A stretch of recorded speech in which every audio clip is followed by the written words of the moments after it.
Hello friends, வணக்கம்.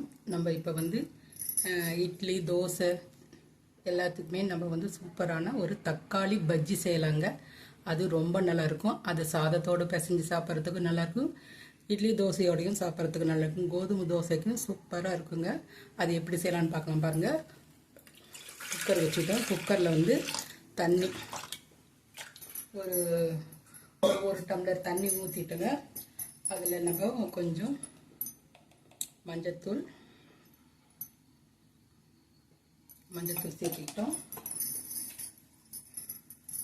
பாருங்கள், வெங்காயம், சாம்பார் வெங்காயம் ஒரு கைப்பிடி அளவு சாம்பார் வெங்காயம் இருந்தால் போடுங்க, இல்லைன்னா பெரிய வெங்காயம் இருந்தால் கூட போடுங்க, நல்லாயிருக்கும்.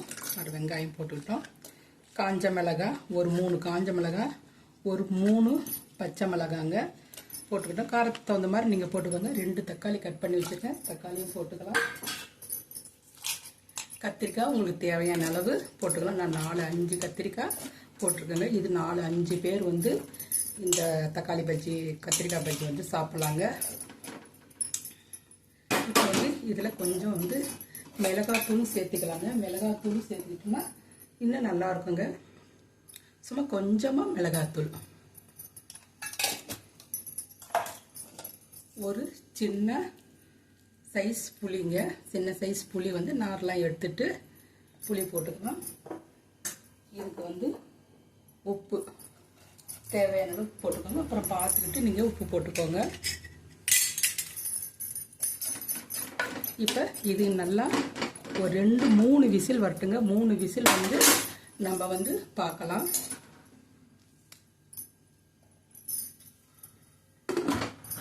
குக்கர் 3 விசில் வரட்டுங்க, பார்க்கலாம்.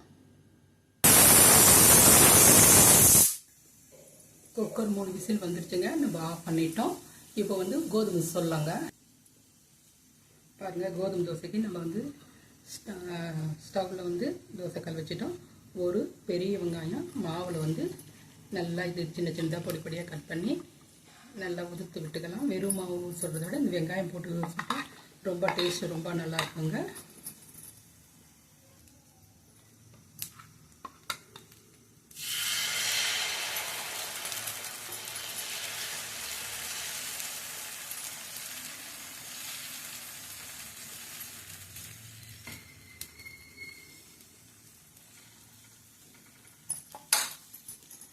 கோதுமை தோசை ஊற்றிட்டோம். கொஞ்சம் இதுலேயே வந்து எண்ணெய் ஊற்றிக்கலாம். கடலெண்ணெய், நெய், நல்லெண்ணெய் எது இருந்தாலும் ஊற்றிக்கோங்க, ரொம்ப நல்லாயிருக்கும்.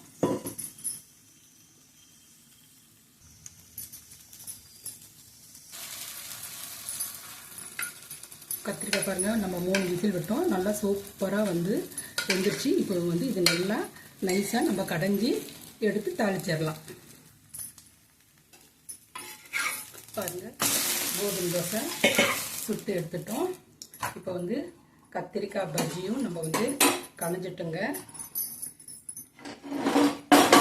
இப்போ வந்து ஒரு அதே குக்கரை எடுத்து நான் கத்திரிக்காய் பஜ்ஜி கடைஞ்சி வேறு ஒரு பாத்திரத்தில் நான் போட்டு வச்சுட்டேங்க. குக்கர் காயிட்டும், நம்ம வந்து தாளிச்சிடலாம். குக்கர் காஞ்சிருச்சுங்க. நம்ம வந்து எண்ணெய் சேர்த்துக்கலாம் தாளிக்கிறதுக்கு.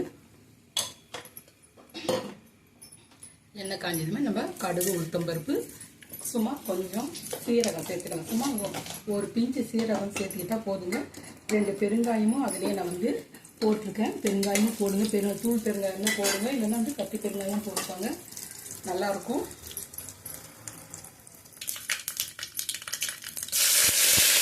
கருவேப்பிலை போட்டுக்கோங்க. நம்ம ஸ்டவ் ஆஃப் பண்ணிவிட்டு கத்திரிக்காய் பஜ்ஜி நம்ம கலந்து வச்சுருந்தோம்னா அதுவே நம்ம வந்து ஊற்றிடலாங்க. சூப்பரான கத்திரிக்காய் பஜ்ஜி இட்லி தோசை சப்பாத்திக்கு கூட நல்லா இருக்குங்க. சாதத்தோடு பிசைஞ்சு சாப்பிட்றதுக்கும் ரொம்ப நல்லா இருக்குங்க. இதே மாதிரி நான் சொன்ன மாதிரியே இதே மாதிரி செஞ்சு பார்த்துட்டு எப்படி இருக்குன்னு எங்கள் சேனலுக்கு கமெண்ட் பண்ணுங்கள், ஷேர் பண்ணுங்கள், சப்ஸ்கிரைப் பண்ணுங்கள். இப்போ தான் புதுசாக பார்த்துன்னா நீங்கள் வந்து சப்ஸ்கிரைப் பண்ணிட்டு பாருங்கள். சூப்பரான கத்திரிக்காய் பஜ்ஜிங்க, ரொம்ப நல்லாயிருக்கும். தோசையோடு தொட்டு சாப்பிடுங்க, ரொம்ப நல்லாயிருக்கும். ஓகே, பாய்.